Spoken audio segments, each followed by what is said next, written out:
Week 9 of the fantasy baseball season, and here's a few pitchers I look to sell and trade this week. The first pitcher, Chris Sale of the Atlanta Braves. So what a season it's been for Chris Sale. Well, we know he's been a great pitcher throughout his career, but injuries and some bad seasons have done him in, and this is why this Brave team, they got him pretty cheap in terms of giving up players in the offseason, and obviously had to pay a big contract for the remainder of his deal. So on the year, 63 and 2/3, 8-1 record, 78 Ks, 2.12 ERA, 0.85 whip, and 6 quality starts. And the last couple weeks, best pitcher in the league, 21 innings for Sale, 3-0 record, 26 Ks, and 0.43 ERA, and 0.57 whip, and 3 quality starts. So Chris Sale, obviously on one of the better teams in all the major leagues, even though this Brave team, they've taken some big blows this season. Spencer Strider out for the season, and the news coming down, Acuna out for the season as well. But still, this Brave team's going to score runs. Chris Sale, he's been lights out, especially the last 3 outings, going 7 innings, getting wins in all those outings, and really mowing opponents down. May 14th versus the Cubs, 7 innings, got the win. 2 hits, no run, 9 Ks, a quality start. May 28th versus the Padres, 7 innings, got the win. 5 hits, 9 Ks, a quality start. And May 26th at the Pirates, 7 innings, got the win. 4 hits, a run, a walk, 8 Ks, a quality start. So Sale, he's striking out a lot of people right now. 27 strikeouts last 3 outings. He's got great stuff, no doubt about it. But health has been an issue. And obviously, as the season goes on, can he hold up? Going more than 100 innings was his highest last season, 102 and a third Sale went. So right now, while he's pitching good baseball, and this Brave team, like I mentioned, did sustain a major hit in the lineup, losing Acuna, where offensive production as well could go down in terms of run support. So right now, everything's going well for Sale, and hopefully it continues. I just got to see more out of him, and obviously him stay healthy past June. He's a pitcher I really could say that it's legit, and he should be good to go for the remainder of the season. Next pitcher, Marcus Stroman of the New York Yankees. So Stroman, it's been a great year for him so far with the Yankees in his first year. 62 innings, 4-2 record, 53 Ks, a 2.76 ERA, a 1.24 whip, and 5 quality starts. But the last couple weeks here, he's been on a tear, 19 and a third, 2-0 record, 13 Ks, and 0.47 ERA, and 0.67 whip, and 3 quality starts. So Stroman, obviously on one of the best teams in all Major League Baseball, going to get a lot of run support with big hitters in the lineup like Aaron Judge, Juan Soto, Giancarlo Stanton, even showing some pop once again this season. And Stroman, though, he's just a pitcher that at times he'll have his peaks and valleys, where there's weeks he'll be unhittable like he is now, and then weeks where he's been batting practice.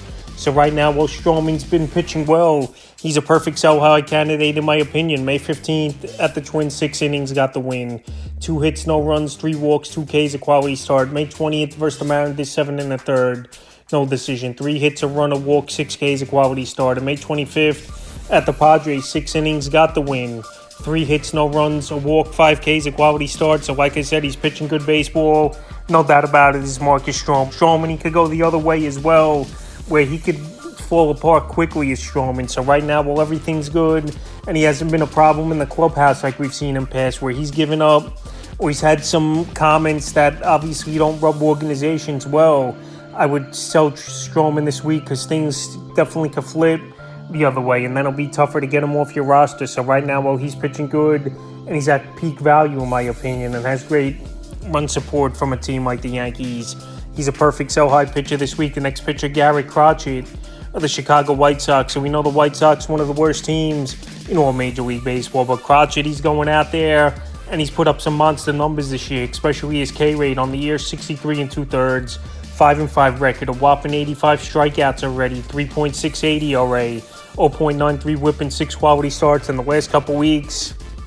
17 innings, 2-1 record, 21 Ks, a 1.06 ERA, a 0.76 whip, and 2 quality starts. So the thing with Crotchet, I don't think the run support's going to be there, obviously, this season. I know his strikeout rate is one of the best in all Major League Baseball this year, but he's a guy that I just feel like teams are going to see more of him and start to pick it up on Crotchet, where we know he's the ace of this White Sox staff. So the last few outings for him, May 15th versus the Nats, 5 innings, got the win, 3 hits, 3 walks, 6 Ks. And then May 21st at the Jays, 6 innings, got the win. 2 hits, no runs, a walk, 4 Ks, a quality start. May 26 versus the O's, 6 innings, got the loss in that one. 3 hits, 2 runs, a walk, 11 Ks, a quality start. So Crotchet, he's throwing great baseball. His K rate's been out of control, no doubt about it, this season. But he's just not a pitcher I see holding up this year. And he obviously is a youngster with not much of a track record, even in the minor leagues, is Crotchet. So right now, while he's pitching great and he's on a bad team with the White Sox, I would look to sell him off this week. I'm not saying dump these pitchers just for anybody, but I just believe they're pitching at peak value, and they're not going to get much higher as their fantasy value than it is right now. The next pitcher, Seth Lugo of the Kansas City Royals. So Lugo's been on this list a whole lot this season, and he's been one of the best pitchers in fantasy baseball in the year. 72 1/3, 8-1 record, 61 Ks, 1.74 ERA, 0.97 WHIP, and 9 quality starts in the last month of the season for him. 34 1/3, 4-0 record, 38 Ks, and 1.83 ERA, 0.82 WHIP, and 4 quality starts. So Seth Lugo, he's going out there and he's showing. Him and Cole Reagans are like the co-aces of this rotation right now for this Kansas City Royal team. But I believe it's not going to hold up here for Seth Lugo. We know he's got good stuff, but he's not a high strikeout pitcher, a lot of ground ball and contact. And I believe sooner than later, the league's going to catch up to him a little bit, because last season we saw Lugo with the Padres. He definitely was a solid starter, but nothing like he is now. Or this Padre team definitely needs help in the back end of their rotation. Would have went out of their way to try to re-sign him. May 12th at the Angels, 8 innings, got the win.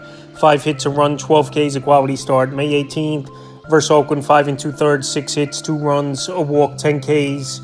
In that one, got the win. And May 24th at the Rays, 7 innings, got the win. 4 hits, a run, 2 walks, 3 Ks. So the last 3 outings, to be honest, it's versus pretty bad hitting teams. The Angels obviously know Mike Trout.